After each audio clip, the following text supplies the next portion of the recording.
It's really great to learn a foreign language. The problem is, if you don't use it, you lose it. And it's the same with outdoor skills as well.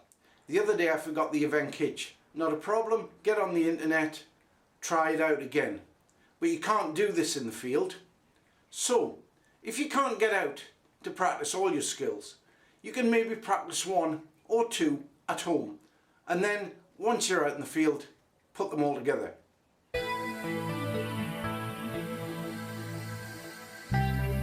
Today we're going to use a metal cup, Esbit stove, hexamine tablets, flint striker and a tea bag. First of all, I'm going to break the hexamine tablet so it burns faster. Then I'm going to scrape some hexamine from one of the other tablets.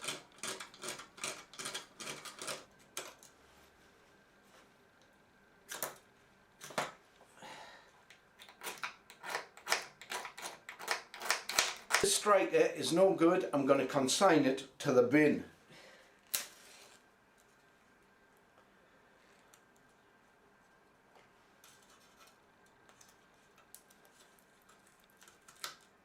Well, the match has lit the hexamine block, or rather the powder on the hexamine block, quite easily.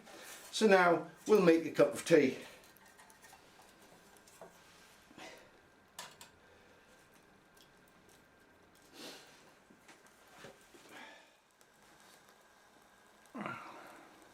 Well, with the use of hexi and the lid, the water's boiling in next to no time.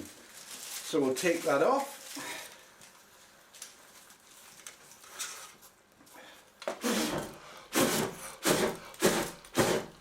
You can't easily extinguish hexi.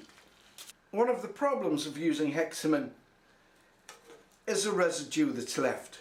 Some people have a problem with cleaning it off, but a tea bag is absolutely brilliant.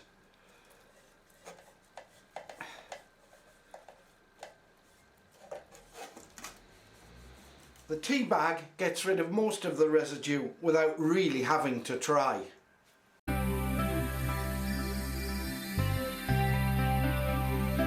Shooting an azimuth or taking a bearing with a good quality compass is fairly easy.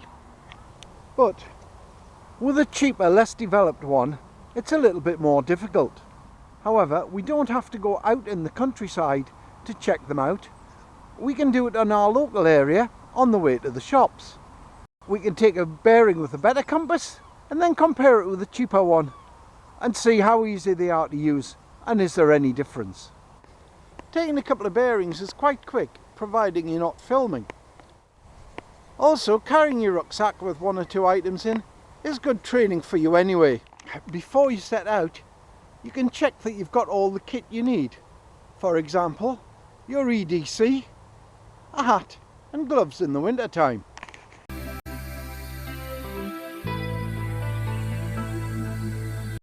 Well, I'm 5 minutes walk away from home.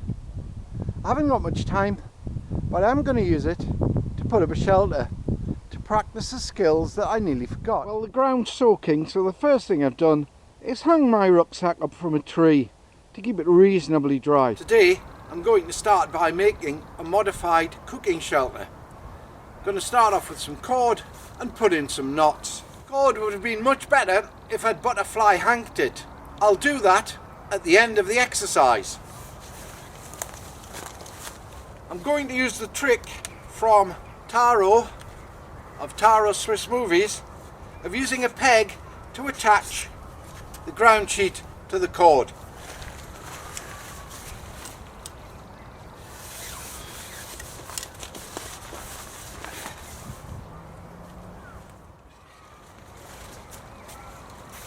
You can see there are one or two difficulties using this method, but better to do it now than when we're out in the field for proper. But with a little bit of improvisation and putting the cord around the cutout, it's making it a little bit more secure. Now going to use poles to slope the roof and make the back steeper.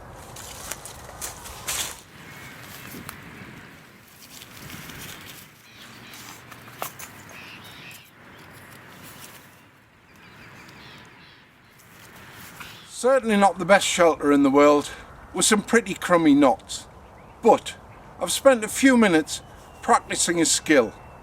I'm going to do it again, get it right, so when I go out things are going to be perfect.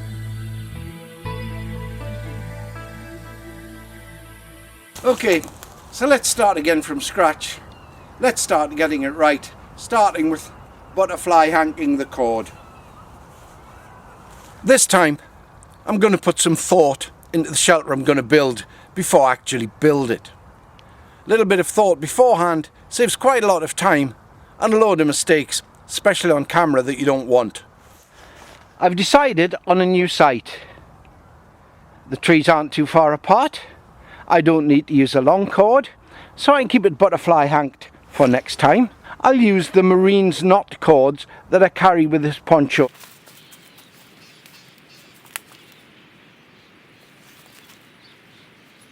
Well, that's the cords adjusted nicely at hip height. So now I'm going to put in the poles and use the tent pegs.